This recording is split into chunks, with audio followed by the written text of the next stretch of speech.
الرحيم. الحمد لله رب العالمين، والصلاة والسلام على سيد الأنبياء والمرسلين وعلى آله وصحبه أجمعين. أما بعد، فإن أصدق الحديث كتاب الله، وأحسن الهدي هدي محمد صلى الله عليه وسلم، وخير الأمور عوامها، وشر الأمور محدثاتها، وكل محدثة بدعة، وكل بدعة ضلالة، وكل ضلالة في النار. باب الإسلام سلمان الفارسي رضي الله تعالى عنه. قرأنا هذا الكتاب على مدلة الشيخ العلامة الأستاذ الفقيه وشيخ الحديث محيي السنة ومحيي الضلالة والكفر مفتي منكر الحسن القاسمي الشهادة الفوري حفظه الله تعالى وأكرمكم في الدارين. عن فضيلة الشيخ العلامة ناصر الدين بن الشهري رحمه الله تعالى. عن فضيلة الشيخ العلامة شيخ العرب والقلم شيخ الإسلام حسين أحمد المدني. عن فضيلة الشيخ شيخ الهند محمود الحسن الدوبندي. عن فضيلة الشيخين الجليلين الكريمين حجة الإسلام قاسم العلوم والخيرات محمد قاسم النانوتوي، وقدوة العلماء رشيد أحمد البنكوني. وهما يرويان عن العالم بالله الشيخ عبد الغني المدثر الدهلوي. عن الشيخ الشيخ محمد إسحاق الدهلوي. عن الشيخ الشيخ عبد العزيز المحدث الدهلوي. عن الشيخ مسلم الهند الشاولي الله أحمد بن عبد الرحيم الدهلوي. قال أخبر الشيخ أبو إبراهيم محمد بن إبراهيم الكردي المدني عن أبيه الشيخ إبراهيم الكردي المدني. عن الشيخ سلطان بن أحمد المزاحمي. عن الشيخ شهاب الدين أحمد بن خليل السبكي. عن الشيخ نجم الدين البيضي. عن الشيخ زين الدين زكريا الأنصاري. عن الحافظ أبي الفضل أحمد بن علي بن حجر العسقلاني. عن الشيخ إبراهيم بن أحمد التنوخي. عن الشيخ أحمد بن أبي طالب رحمه الله تعالى. عن الشيخ السراج الحسين بن المبارك. عن الشيخ عبد الله عبد الأول بن عيسى الهروي. عن الشيخ عبد الرحمن بن جعفر الداودي. عن الشيخ عبد الله بن أحمد السرخسي. عن الشيخ أبي عبد الله محمد بن يوسف الجبري.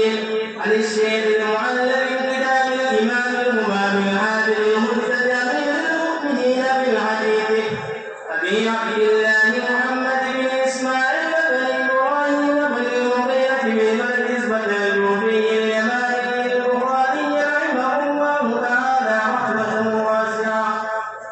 اللهم اجمعنا وانفعنا بعلومه وعلومكم أجمعين آمين يا رب العالمين. أنه قال وبه قال حدثني الحسن بن عمر بن شقيق قال حدثنا موسى بن قال أبي قال وحدثنا أبو عثمان عن سلمان الفارسي رضي الله تعالى عنه أنه تناوله 11 من وقف إلى وقف.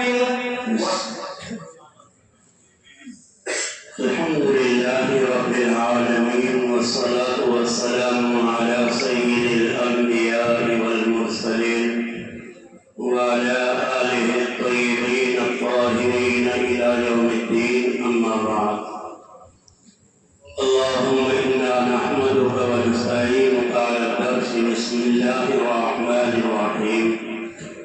باب اسلام سلمان الفارسی رضی اللہ تعالی عنہ. حضرت امام بخاری رحمۃ اللہ علیہ نے اپنی کتاب جلد اول کا جو حصہ ہے اس کے آخر میں حضرت سلمان فارسی رضی اللہ تعالی عنہ کے اسلام کا تذکرہ کیا ہے. سلمان فارسی رضی اللہ تعالی عنہ بڑے دلیل و والے ہیں، وہاں پر ایک شہر ہے رام ہرمز، وہاں ایک قصبہ ہے قصبہ چئی، وہاں کے آپ رہنے والے تھے۔ اللہ رب العزت نے والد کو بہت مال و دولت عطا فرمایا تھا۔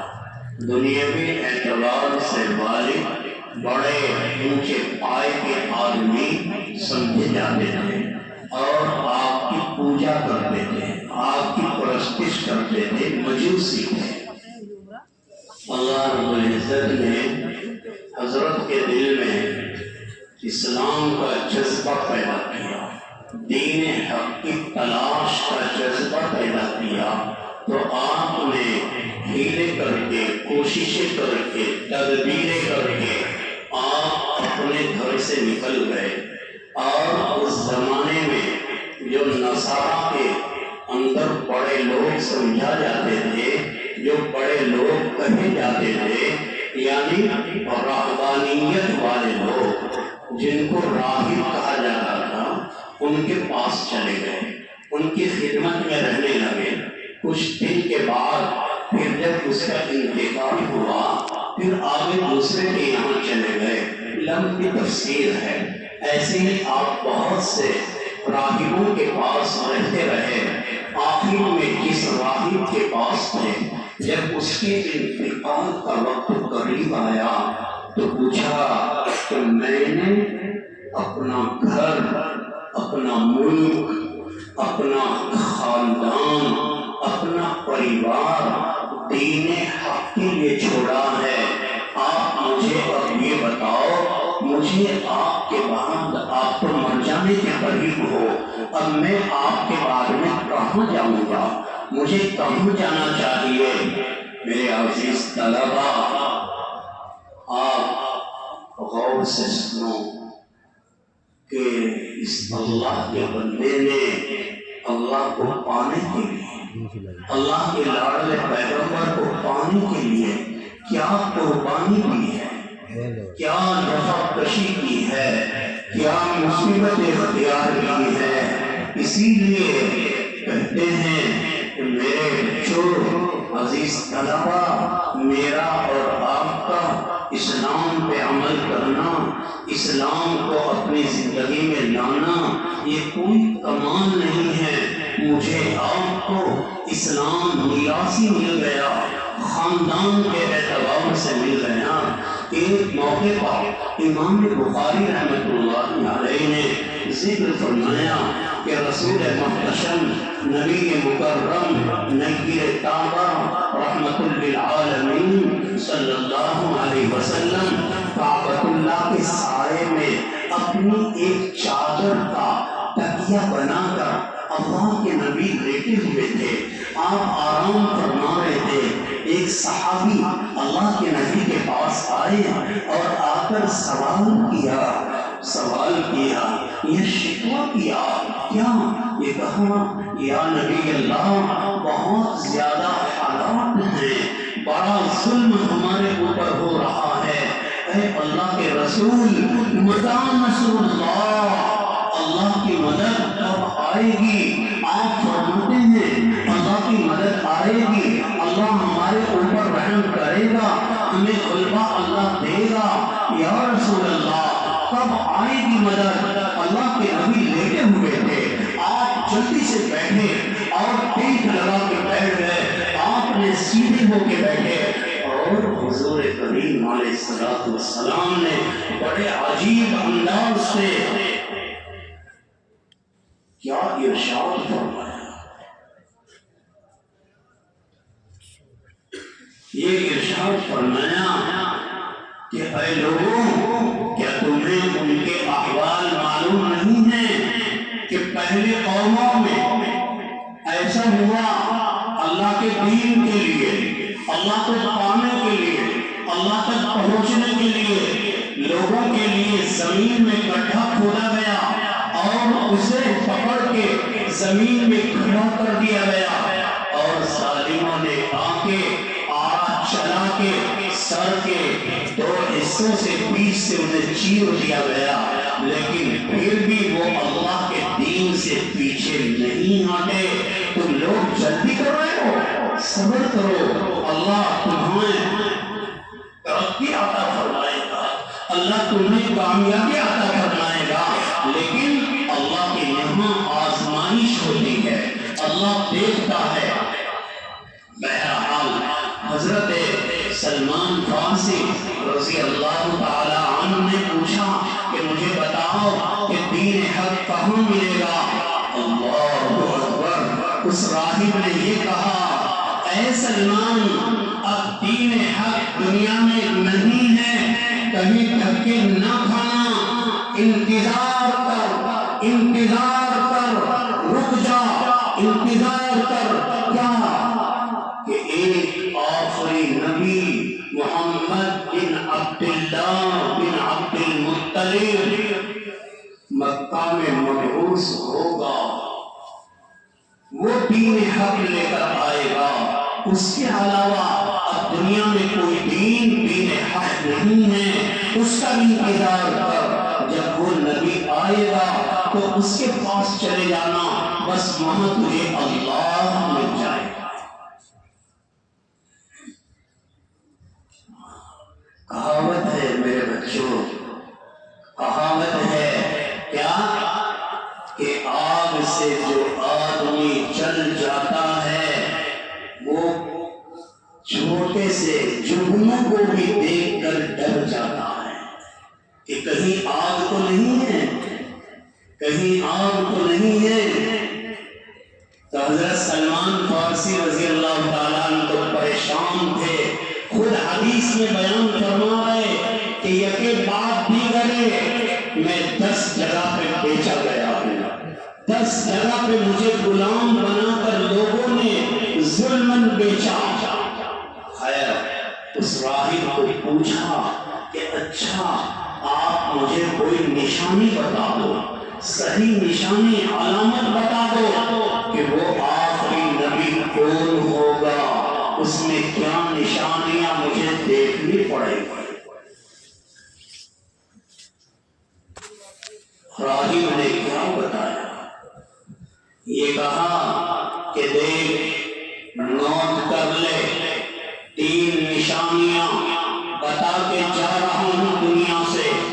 جس کے اندر یہ 3 نشانیاں ہوں گی وہی آخری نبی ہوگا، وہی خاتم النبیین ہوگا، اسی کی کتاب آخری کتاب ہوگی، اسی کا دین اسلام آخری دین ہوگا، اور اسی دین کو اختیار کر کے اللہ تک پہنچا جا سکے گا.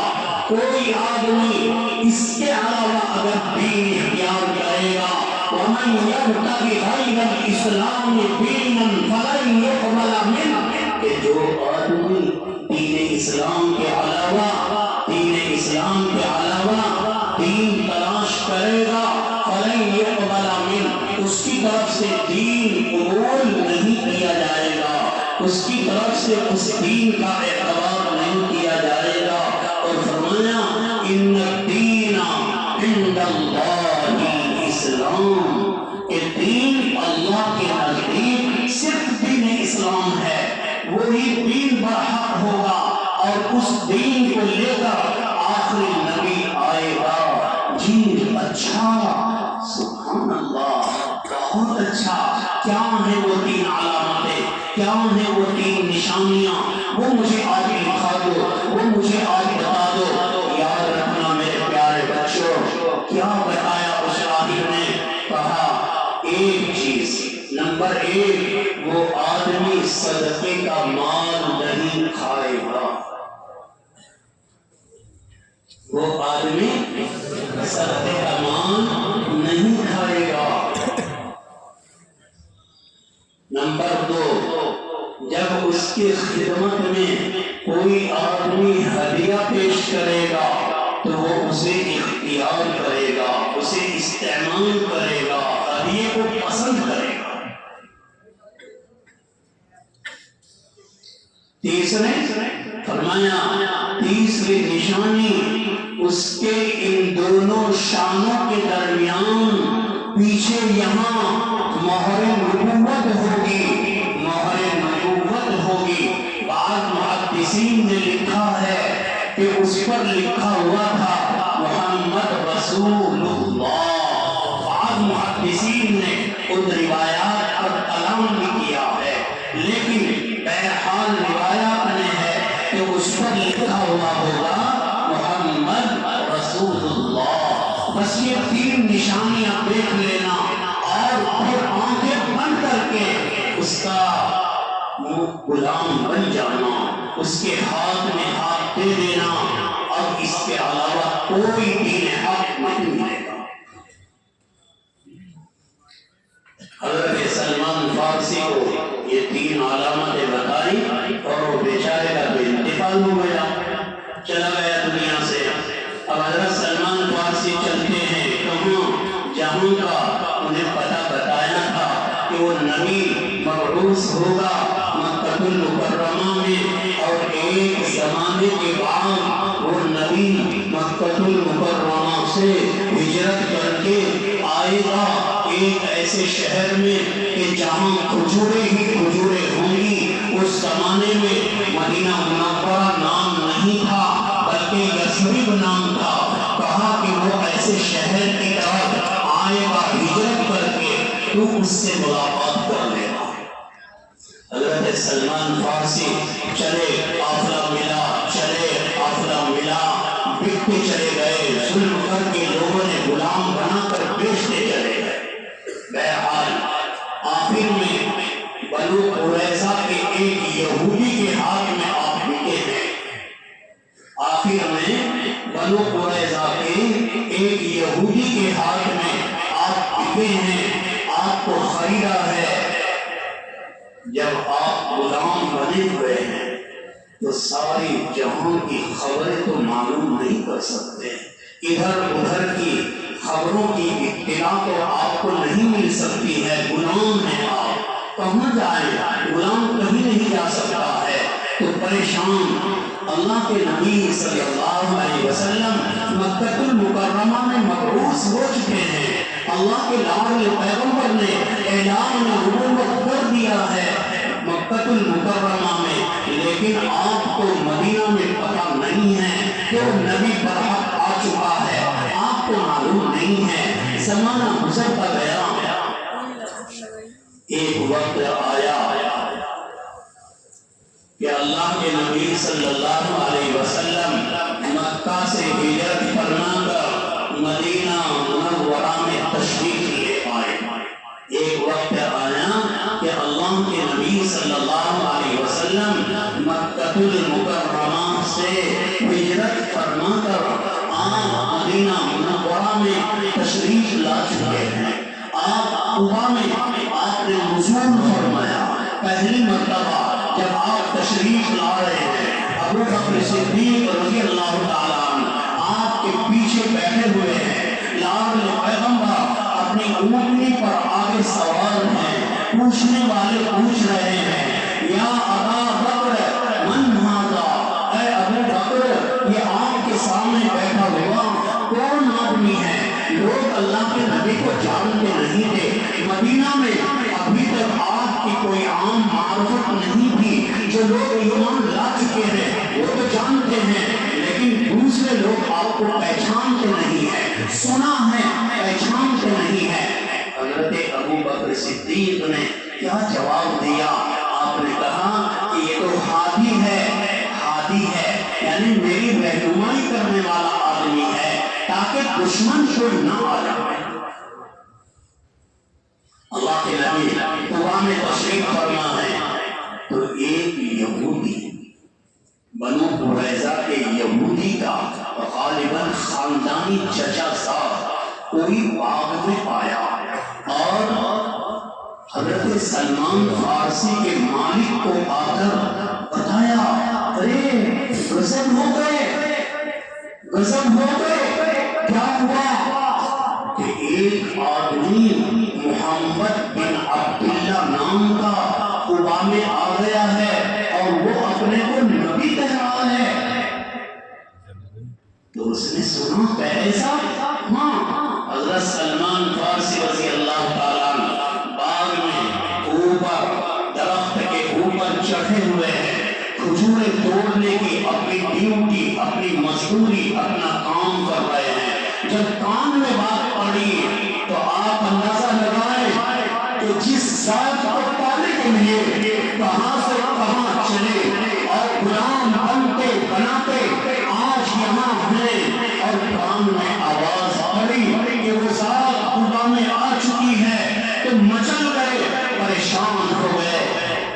بعض لوگوں نے لکھا ہے کہ نیچے اترے اور پوچھا کہ کیا کہہ رہے آپ، تو وہ مالک ناراض ہو گیا اور آپ کو مارا کہ تو کون ہوتا ہے یہ سوال کرنے والا، تو غلام ہے، تو اپنا کام کر۔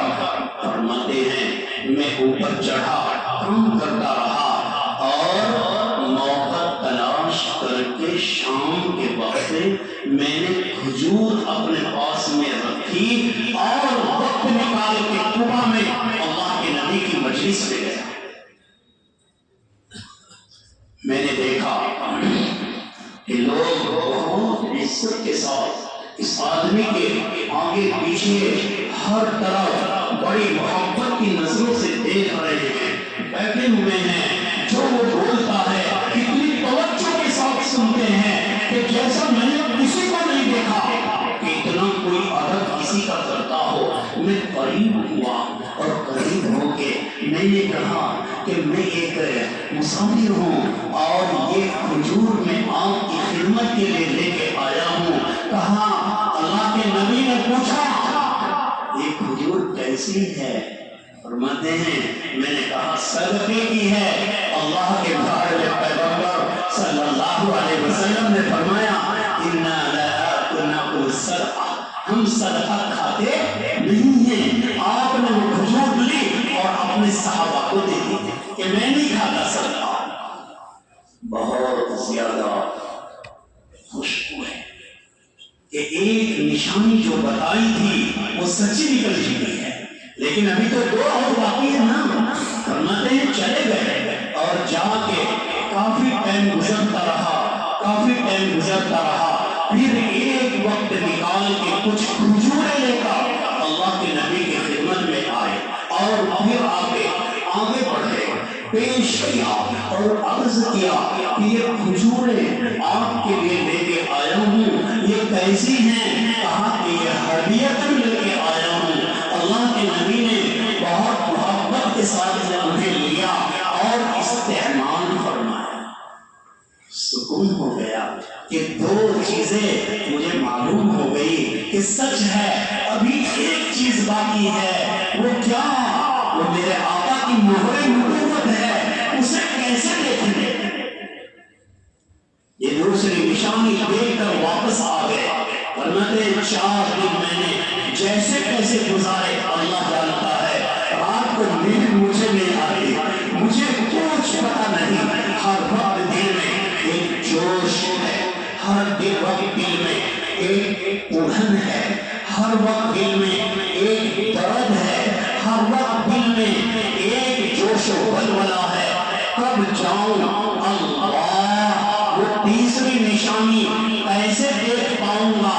فرماتے ہیں 4 دن کے بعد میں اللہ کے نبی کو ملنے کے لیے گیا۔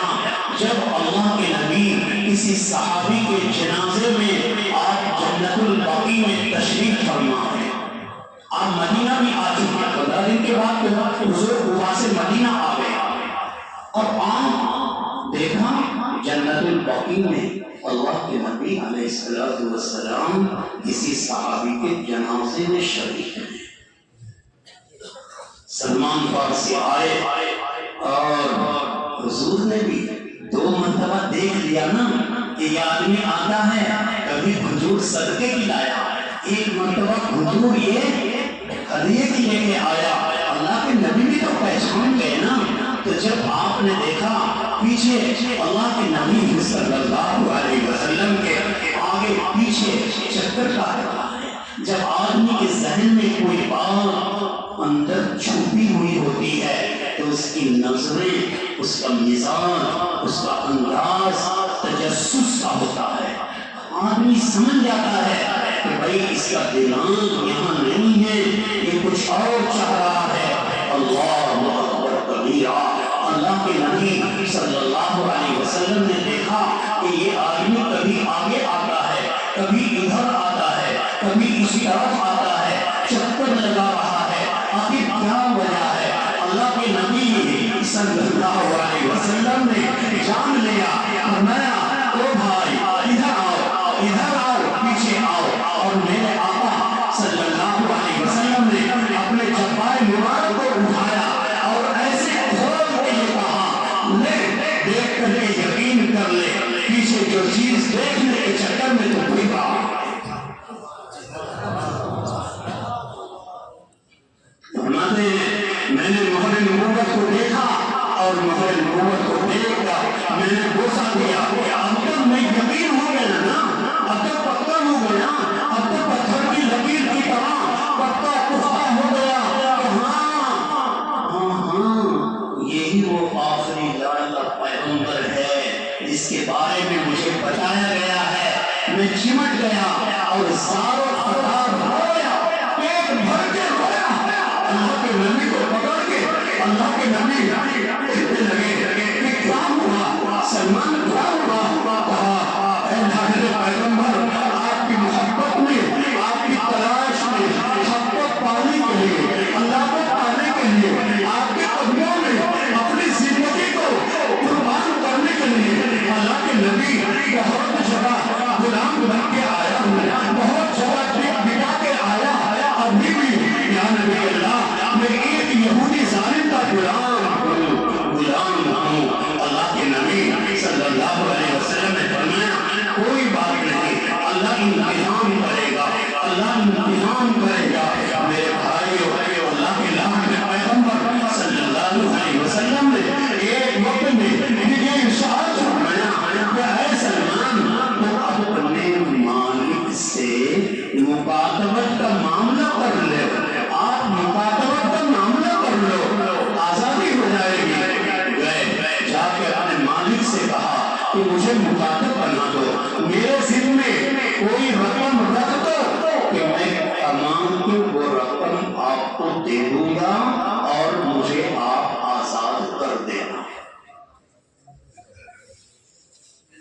مالک نے قبول کر لیا، لیکن او میرے عزیز طلبا، بس یہ پڑھنا آسان ہے، سننا آسان ہے، لیکن جب اس ذات کے اوپر جو گزری ہے اس کا ایمان کے ساتھ تصور اگر کرو تو آدمی کے بدن کا دھواں کانپ جاتا ہے۔ یہ ایمان کیسے آیا یہاں تک؟ یہ کیا قربانیوں کے بعد بھی یہاں تک آیا؟ آج آپ میں اتنے اچھے ماحول میں، اس مبارک بستی دیوبند میں، جس کو اللہ نے عظمت عطا فرمائی، جس کو اللہ نے شرافت عطا فرمائی، جس بستی کے لیے اللہ نے دارالعلوم دیوبند کو منتخب کیا ہے، یہاں کے اکابرین کو اللہ نے ایک مقام عطا فرمایا، جن کے بارے میں علماء کہتے ہیں اکابرین دیوبند، یہ دیوبند والے ہی نہیں، یہ اکابر دیوبند، یہ تو صحابہ کا پیچھے رہا ہوا ایک قافلہ ہے جو دنیا میں بعد میں ظاہر ہوا ہے۔ آج اس بستی میں رہ کر دین کی باتیں کرنا، دین پہ چلنا، یہ ہمارا کوئی مجاہدہ اور قربانی کی بات نہیں ہے۔ کیا شرط لگائی، معاملہ کتابت پہن کے طے پایا، فرمایا کہ دیکھو 40 اوقیہ سونا لا کر دو، 40 اوقیہ سونا لا کر دو، اور فرمایا کہ 300 کھجور کے درخت لگاؤ میری زمین میں دو۔ پھر آگے شرط بڑھائی، وہ 300 کے 300 درخت بڑے ہو کر پھل لانے والے بن جائیں، اس کے بعد میں آپ آزاد ہو جاؤ گے۔ ایک غلام آدمی اتنا سونا کہاں سے لائے گا؟ ایک غلام آدمی یہ کہاں سے اتنے پودے لائے گا؟ 300 پودے، اور ایک پودا بھی ان میں ضائع نہیں ہونا چاہیے، سارے پرورش پا جائیں، سارے پھل لانے والے ہو جائیں۔ اس کے بعد میں آزادی پریشان ہو گئے۔ اللہ کے لاڈلے پیغمبر صلی اللہ علیہ وسلم کی خدمت میں جاتے ہیں اور بڑا غم زدہ انداز لے کر جاتے ہیں۔ غم زدہ چہرہ ہے، غم زدہ دل ہے، دل پہ پہاڑ ٹوٹا ہوا ہے۔ اللہ کے نبی نے دیکھا، کیا ہوا سلمان، بولو کیا ہوا؟ سلمان فارسی کہتے ہیں اللہ کے نبی علیہ السلام، میں نے معاملہ کتابت کیا لیکن بڑی سخت شرطیں لگائی ہیں۔ کہا کیا شرط لگائی؟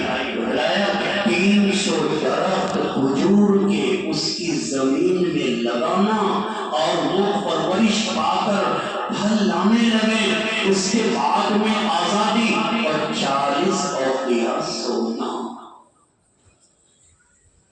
اللہ کے نبی صلی اللہ علیہ وسلم نے فرمایا کہ کوئی بات نہیں، اللہ انتظام کر دے گا۔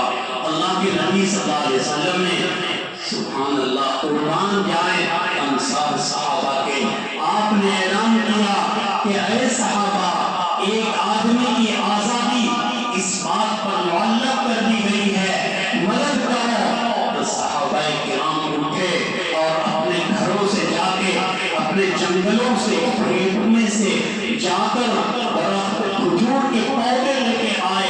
کوئی 10 لایا، کوئی 20 لایا، سارے پودے اللہ کے نبی صلی اللہ علیہ وسلم کے سامنے پیش کر دیے گئے۔ آقا نے فرمایا کوئی بات نہیں، اللہ کے نبی کا نفس نفیس تشریف لے گئے اور میرے آقا نے اپنے ہاتھوں سے گڈھا کھودا اور اس میں ان درخت کے پودوں کو رکھا۔ یہ اللہ کے نبی کے ہاتھ کی برکت، آپ کا معجزہ کہ ایک ہی سال کے اندر سارے درخت تیار ہو گئے اور پھل لانے والے ہو گئے۔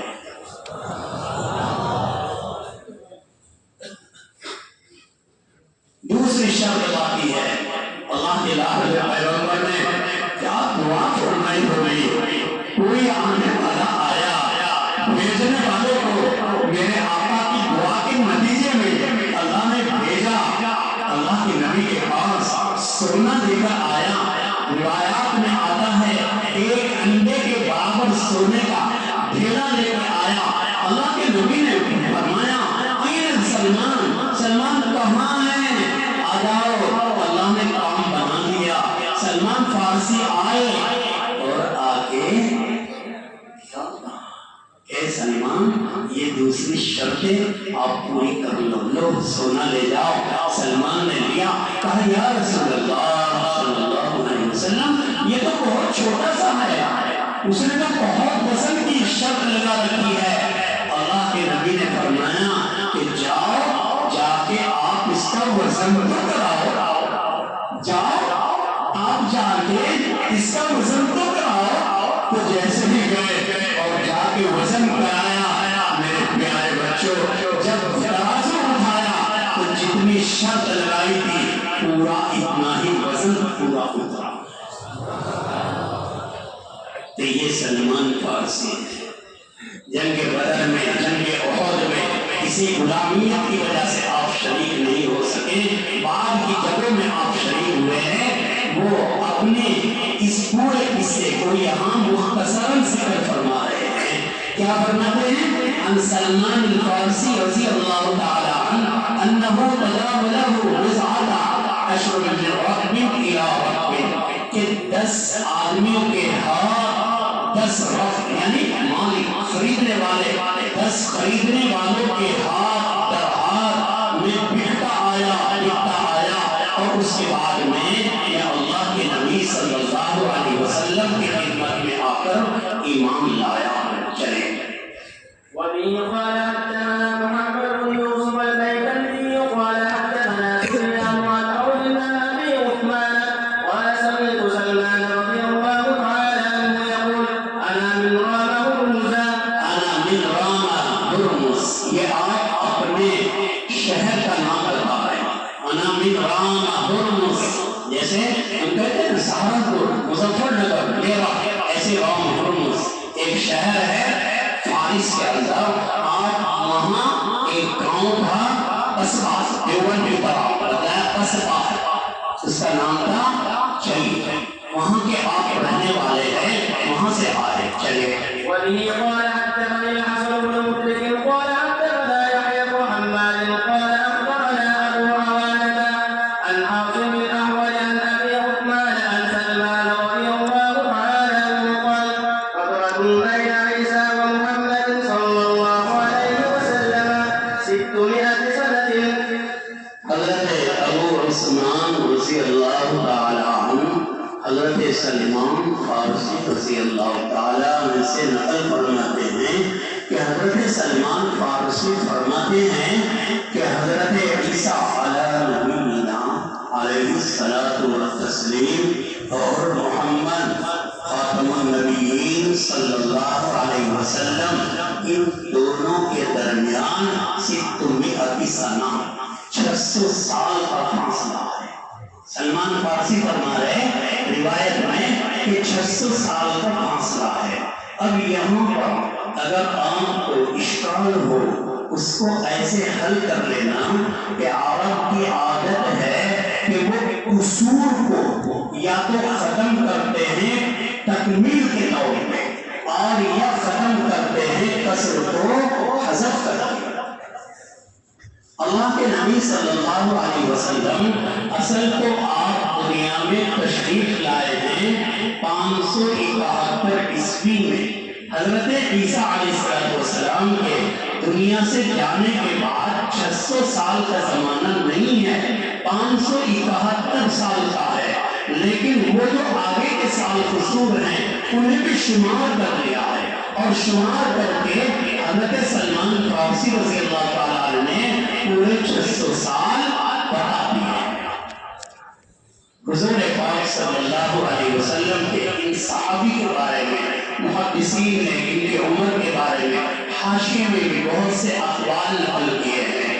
ان کی عمر کے بارے میں 100 سال سے لے کر 250 اور 600 سال تک کے اقوال نقل کیے گئے ہیں کہ آپ اتنی عمر کے تھے، لیکن علامہ صحابی رحمۃ اللہ علیہ نے سیر اعلام النبلاء جلد نمبر 1 صفحہ نمبر 555 پہ ان سارے اقوال کو رد کیا اور یہ فرمایا کہ آپ کی اصل عمر جو ہے وہ 70 سے زیادہ اور 100 سال سے کم ہے، 70 سے زیادہ ہے اور 100 سال سے کم ہے۔ بہرحال حضرت امام بخاری علیہ رحمہ نے اپنی کتاب کے آخر میں جلد اول کے آخر میں یہ بات لا کر یہاں اشارہ کر دیا ہے کہ اسلام کے لیے قربانی دینی پڑے تو کوئی بات نہیں ہے، اسلام کو حاصل کرنے کے لیے اپنی جان کی اپنے مال کی قربانی دو، اسلام حاصل کرو، ایمان حاصل کرو، جیسا کہ حضرت سلمان فارسی رضی اللہ تعالیٰ عنہ نے قربانی دی ہے۔ ہم پورے مجمع کو اس سے یہ سبق لینا چاہیے کہ ہاں ہم انشاءاللہ ایمان کی سلامتی کے لیے، ایمان کے فروغ کے لیے، دینی اسلام کی اشاعت کے لیے، دینی اسلام کو پورے عالم میں چمکانے اور پھیلانے کے لیے جتنی بھی ہمیں قربانیاں دینی پڑیں گی انشاءاللہ ہم قربانیاں دیں گے انشاءاللہ۔ یہ 2 کتابیں آپ کی مکمل ہو گئی۔ میری جو سند پڑھی گئی ہے اس سند کے ساتھ میں آپ تمام طلبہ کو جو دوسرے طلبہ مجھ سے اجازت لے کے افتاء کے طلبہ ہیں اور ہیں شریک درس ہوئے ہیں ان سب کو میں اپنی طرف سے اجازت حدیث دیتا ہوں کہ وہ روایت نقل فرما سکتے ہیں میری سند کے ساتھ۔